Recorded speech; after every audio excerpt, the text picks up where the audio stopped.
Well, hello again, boys and girls. I'm back today. Big stuff coming next week for our remote learning or distance learning. So I'll keep you guys all posted on that. But for now, I'm still doing all my daily read alouds. And so one of the read alouds I wanted to give to you today is a little different than the ones we've done.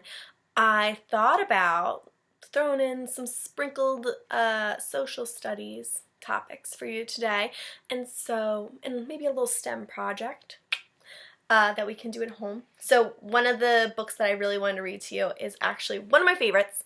It's called Now and Ben, The Modern Inventions of Benjamin Franklin. So Benjamin Franklin was a super famous inventor and founding father. He was a pretty amazing man, did a lot of things, and a lot of the inventions he made we still use today. And so I thought it would be a great idea for us to read a little bit about him and some of the inventions he came up with. Really do love this book. It's really fun and it makes kids really think about some of the inventions we use and that somebody had to create them. So I have a little book challenge for you at the end of this book, but I wanted to share with you this story and see what you guys thought, because I know my class in particular, we love STEM. I'm really missing our STEM Fridays, and which is why I saved this book for Friday on purpose, but also because I know my class loves talking about engineers and building and creating and just being very creative. So I thought this would be the perfect book for today and to kind of get your mind sparked and thinking about things that you yourself could possibly invent. So, Now and Ben by Jean Barretta.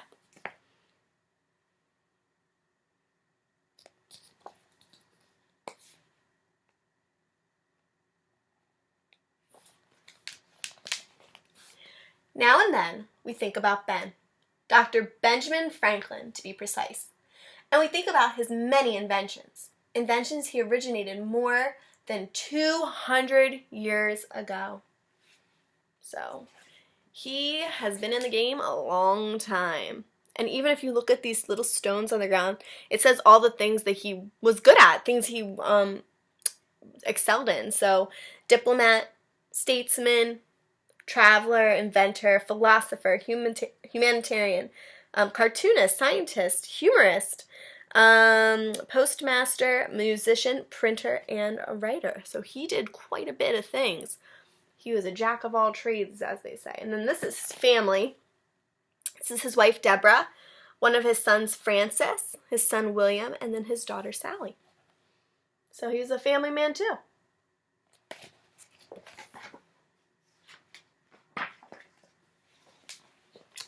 It was as if Ben could see into the future. Almost everything he created is still around today. For instance, let's take a peek. We've got cars, we've got bags, ice cream, umbrellas, a fire engine, all sorts of things. So I wonder what were some of the things that he helped to create. I love these pictures too because they're so vibrant. There's so many different things happening. They're so colorful. Really draws you in. It's very exciting. Let's check it out. Now, our newspapers are filled with illustrations. Illustrations are pictures, colorings, cartoons. Ben was the first to print a political cartoon in America. The cartoon encouraged the American colonies to join together or die like the disconnected snake. So he helped to create, like they said, he was a cartoonist. He helped to draw some of the original pictures that we would see in magazines or newspapers, and that we still see today, right? The little girls reading the cartoon section in the newspaper. If you ask your parents and they have the newspaper, you can always check it out and see some of the cartoons they still have. So, I think they have the Peanuts still. Oh my gosh, I can't remember some of the other ones. You'll have to tell me. But there's quite a few that you could go and check out. He was a great printer. Now, bifocals are very common. Bifocals combine two sets of lenses into one pair of glasses. The bottom lens helps see near, and the top lens helps see far away. So if you look really close, he has his bottom lens to help him see close up, and then these bigger lenses to help him see farther. Ben originally designed bifocals for himself after he grew tired of switching between two pairs of glasses. So, back then, he had to wear two different glasses to help him see far and near. But he got sick of it, so he invented bifocals to help him wear just one pair of glasses to do the same job. Pretty cool.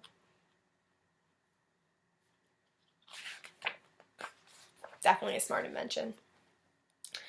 Now, our world relies on electricity. In the 18th century, many people still believed that lightning was an act of anger and punishment from God, which is pretty crazy. Ben was one of the scientists who discovered the true nature of electricity and how to use it. He learned that lightning is electricity when he attached a small metal wire to the top of a kite and gathered electricity from a storm cloud. Pretty cool. So back then they just thought, lightning happens, right? But he realized that you could harness that energy. That means collect it and take it and use it for other things. Pretty impressive. Now, many buildings and homes use lightning rods to protect against lightning strikes. Pretty cool. Ben invented the lightning rod and was the first to use it. The pointed iron rod acts like a magnet and then grabs an approaching lightning bolt from the sky before it can strike the rooftop. The electricity then travels safely down a long wire into the ground. It prevents fires and keeps dangerous amounts of electricity away from the house. So he invented the lightning rod, which keeps us all safe during lightning strikes. Pretty cool. You can see Ben there, smiling, very proud of himself.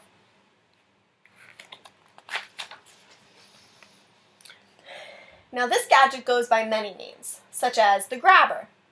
Everyone has seen one. It's the long stick that helps grab items from out-of-reach places. Ben invented the original device and called it the long arm because it worked like a very long arm. So there we have a grocery store clerk that seems to be getting a cereal box off the top shelf that they're having a hard time reach. And back then, it looks like Ben used it to put his books away on his shelf. So, as you can see, my bookshelf is pretty tall. Woo! And I could probably use a grabber too, but I just use a step stool. Miss Lorenzo's short, so there's no way I'm reaching up there. Now, swimmers and divers use flippers to move faster through the water. Now, ships travel across the Gulf Stream to take advantage of faster current. And now, we understand and accept the benefits of vitamin C. Let's see what's going on then. When Ben was around, he invented things even when he was a boy. He was an avid swimmer and built wooden flippers for both his hands and feet. So today, we have divers and swimmers that look like this, with flippers on their feet, and they have tanks on their backs and goggles. And this is what he invented when he was younger to help him. So he kind of made those flippers to help him ease through the water. Ben measured, charted, and publicized the Gulf Stream during the 8 voyages across the Atlantic Ocean. So he helped to create faster travel, which is pretty neat. Ben was an early promoter of eating citrus fruits to help prevent a disease called scurvy. So he helped prove that vitamin C that we get from lemons and oranges and limes is actually really good for you and something we should eat on the daily. There he is trying to feed it to a sailor. Now, for a musical interlude, you can see he's playing some sort of instrument. Ben invented the glass armonica. He was able to create music by simply touching his wet fingers to a row of spinning glass bowls. Mozart and Beethoven were so moved by the sounds that they composed for the instrument. Today, glass harmonicas are very rare. You are more likely to find one in a museum than in a music store. So, but if you've ever maybe you've gone to like a wedding or a fancy place and they have these glass cups or stemmed glasses. If you might lick your finger and go around the edge, you might be able to make some music with them. It's actually pretty cool, but it does take a little bit of talent. So it's kind of like that, but like they said, they don't really see this particular instrument, but he did make one. And if you go to a museum, maybe you will see one day. Now, our fireplaces are very efficient and easy to use. Ben improved on the primitive fireplaces of his day when he designed the Pennsylvania fireplace, later renamed the Franklin stove. He built it with iron to contain the heat from a fire long after the logs were burned. It also sat away from the wall to heat the room more evenly.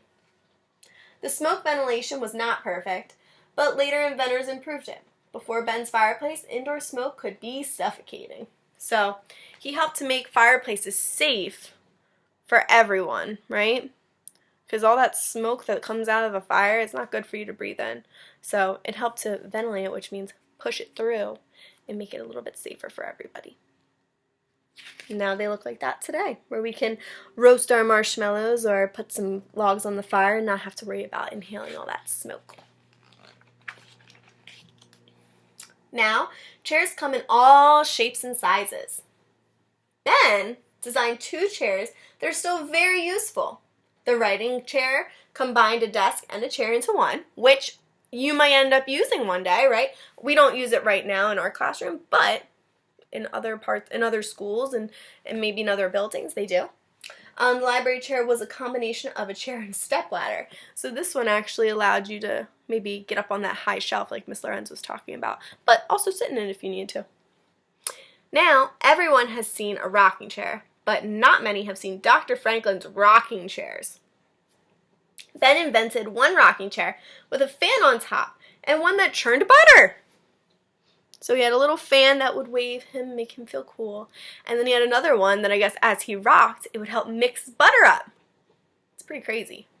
And helpful. Do 2 tasks at one time. Pretty neat. Now, every year we observe daylight savings time, which means we set our clocks ahead 1 hour in the springtime. As a result, it stays darker longer in the morning when most people are sleeping and stays light longer at the end of the day so we can save more energy. In the fall, we return the clocks to standard time. Ben suggested this idea in one of his essays as a way to save money by burning fewer candles. Farmers could also gain more work time in the evening. Daylight savings time was not officially practiced until World War I, more than 100 years later. As for clocks, Ben designed the first clock with a second hand. So he helped make the second hand on a clock, which is pretty cool. And daylight savings time, which sometimes we talk about we might not even need anymore because of farmers, but it's still pretty cool that something that he discovered or thought about way back when is something that we use now. Still. We just sprung forward a couple weeks ago. Now, every automobile has an odometer to measure the distance it travels. So there's an odometer, it's how many miles it's gone. Ben invented the odometer when he was postmaster general, so he could measure his postal routes. So as he was delivering mail, he wanted to know how long it took him or how many miles it would take him to get to different places. So he used an odometer. Smart guy, that Ben Franklin. Pretty smart. Now, almost every large community includes a library, a hospital, a post office, a fire department, and a sanitation department. Ben lived in a city that had none of these establishments. That means places. So he helped organize the first of each. So he had a hand in helping create the very first hospitals, the very first post offices, fire departments, and sanitation departments. That's a lot of work. Very impressive, though. Like I said, this guy, he did everything. Now, and then, we owe thanks to Ben for his important inventions, but many would agree that his greatest accomplishments came in the form of documents. documents that helped shape the world. Ben had a pivotal role, that means important, in developing America's Constitution, the Treaty of Alliance with France, the Treaty of Peace with England, and the Declaration of Independence. It's remarkable that one man could achieve so much in a lifetime. He has certainly helped to form the modern world. So some of the things that he helped our country with way back when, we still think about and use today. And they're still very important documents that mean quite a bit.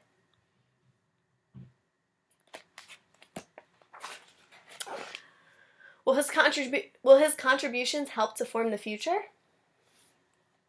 So if you take a peek, it's almost the same picture as we saw in the very beginning of the book. However, now they're all futuristic. So we got like spaceships instead of cars, and I don't know why the ice cream man is dressed up like a popsicle stick, but even like look at our firefighter. Why in the world, instead of a Dalmatian, he has a dolphin? Maybe to help him put out fires, I'm not sure. So it looks like even the scooter is like a hoverboard. Pretty cool.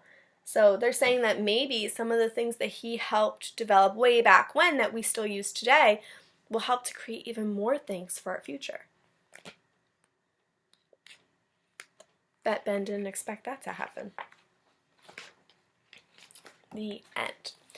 So, I love this story because I think it gives us a lot of facts and a lot of knowledge that I didn't know about Ben Franklin until I read it, but also because it's super cool, like to think about all the different things that this one guy helped to create. I'm sure he used help along the way, but he definitely had a hand in doing quite a bit of things to help our society, which is really, really cool.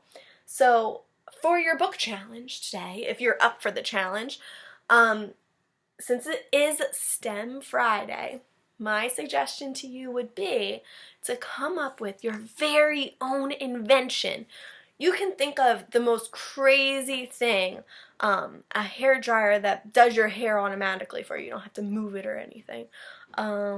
A pot that makes its own pasta, like in Stregonona. I don't even know. You come up with an idea, an invention that you think would help everybody. You can either draw a picture of it, or you can use maybe some things you have around the house to try to create it.